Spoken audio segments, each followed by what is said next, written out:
যারে ভালোবাসি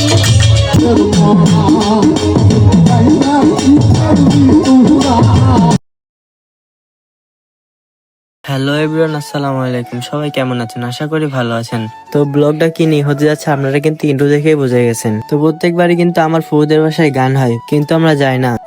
তো গানটা কিন্তু এবারও হবে, তাই আমাদের যাওয়ার জন্য বলেছে। তো আমরা যাওয়ার জন্য একটা ভ্যান ভাড়া করে নিয়েছি। আমরা বিকাল প্রায় 5টার দিকে বাড়াইছি। তো নাহিদের পার্কটা দেখুন এবং বিকেলের ভিউটা দেখুন। বিকেলের ভিউটা কিন্তু অনেক সুন্দর ছিল। দেখতে দেখতে আমরা কিন্তু দরামপুর চলে আসছি। তো চলুন বেশি কথা না বলে সোজা চলে যাই গানের কাছে। তো আমি কিন্তু আমার ফুফাতো ভাইদের সাথে একটু ঘুরতে গেছিলাম। তো ওইদিকে কিন্তু শিমুল কাকু, নাহিদ কাকু আর নাসিম এসে খাওয়া শুরু করে দিছে। ওদের খাওয়াটা একটু দেখুন। ওদিকে কিন্তু খাওয়া দাওয়া শেষ করে এদিকে গানের কাছে চলে আসছিল। ওই যে প্লেট হাতে নিয়ে দাঁড়ায় আছে, ওটা কিন্তু আমার ফুফা হয়। আমার ফুফার নাম মোহাম্মদ শহীদুল আলী। তো এরা এখানে সেবা দিতে থাকুক, আমরা একটু ওইদিকে দোকানপাটে বসছি, দোকানপাট থেকে ঘুরে আসি। তো ওইদিকে কিন্তু পানের দোকান, ভাজা পোড়ার দোকান, আরো অনেক কিছুই বসছিল। এই জায়গায় কিন্তু আমি ছিলাম না, যা ভিডিও করছে শিমুল কাকুই করছে। আবার এখানে মানুষের থেকে কিন্তু দোকানপাটি বেশি বসছিল। দোকানে কিন্তু অনেক কিছু ছিল, চুড়ি, কসমেটিক, সাজার আরো অনেক কিছুই ছিল। এইদিকে তো দেখাই হলো। তো চলুন আমরা চলে যাই গানের কাছে।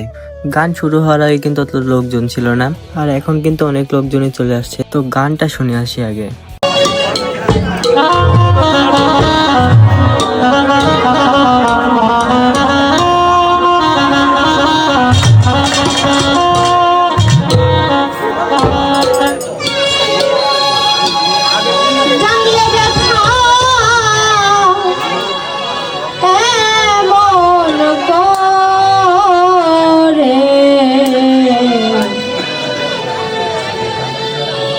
আমায় দিত না পরানে,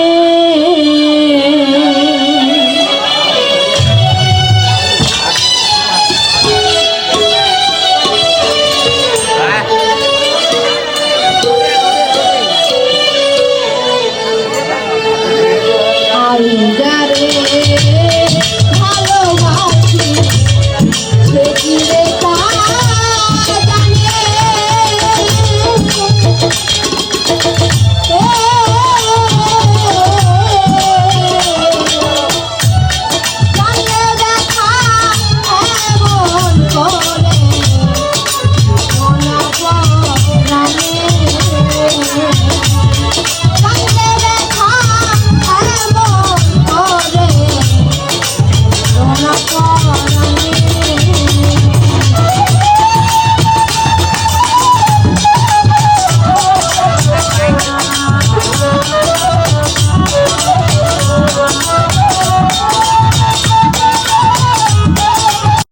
তো ওটা কিন্তু আমার ফুফাতো বোন ছিল। ওর গান তো শুনলেনি, চলুন আরেকজনের গান শুনে আসি।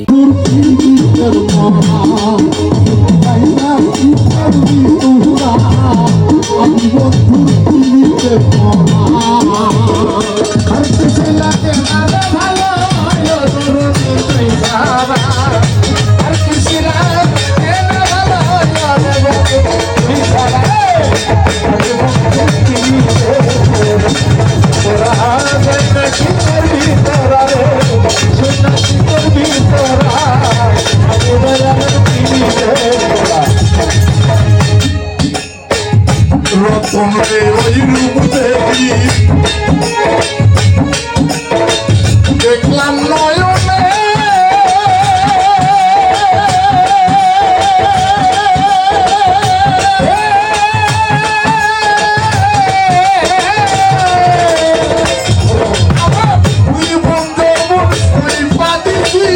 তোমার চোখে দেখলাম নয়নে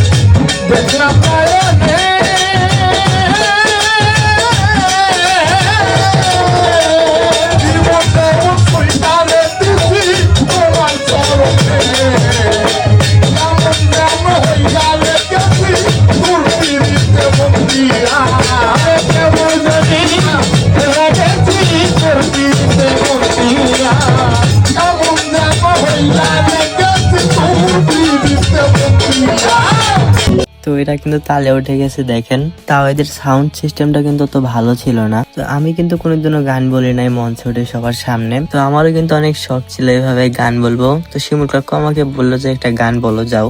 তাই আমিও কিন্তু একটা গান বলে দিলাম, চলুন শুনে আসা যাক।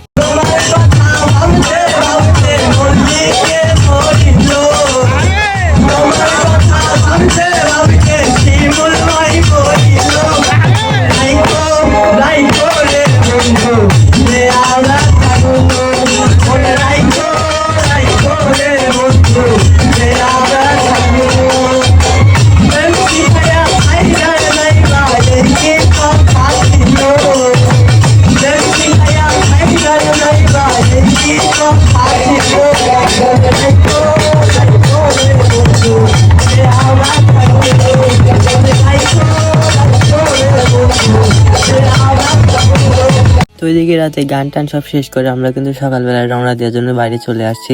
ফাইনালি সবাইকে বিদায় দিয়ে আমরা কিন্তু গাড়িতে চলে আসলাম। গাড়িতে ওঠার পর আমাদের অবস্থাটা দেখুন, আমরা কিন্তু জ্যাকেট ম্যাকেট কিছু নিয়ে আসছিলাম না। সকাল সকাল যাব এবং গাড়িতে যাব, আবার অনেক শীত লাগবে জন্য আমার ফুবু কিন্তু একটা চাদর দিয়ে দিয়েছে। আমি আর নাসিম কিন্তু পিছে চাদরটা নিয়ে বসে আছি। শিমুল বাবু সামনে থেকে ভিডিও করতেছে, ভিডিওটা দেখুন একটু। সকালের সূর্যটাও কিন্তু অনেক সুন্দর ছিল এবং কুয়াশা ভরা রাস্তা, এখানে কিন্তু অনেক সুন্দর একটা ফিল আসতেছে। তো ওই দিককার ফিল্ড নিয়ে আমরা কিন্তু চলে আসলাম মালঞ্চি হার্ডিং ব্রিজের কাছে। আর নাইট কাকুর একটু ঘুমটা দেখুন। অবশেষে আমরা কিন্তু চলে আসছি মালঞ্চি রেল স্টেশনের কাছে। তো ট্রেন আসবে জন্য আমরা দাঁড়াইছিলাম। তো ট্রেনটা একটু দেখুন।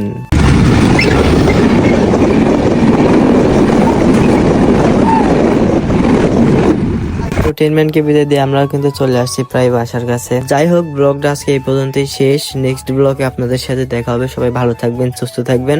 আল্লাহ হাফেজ।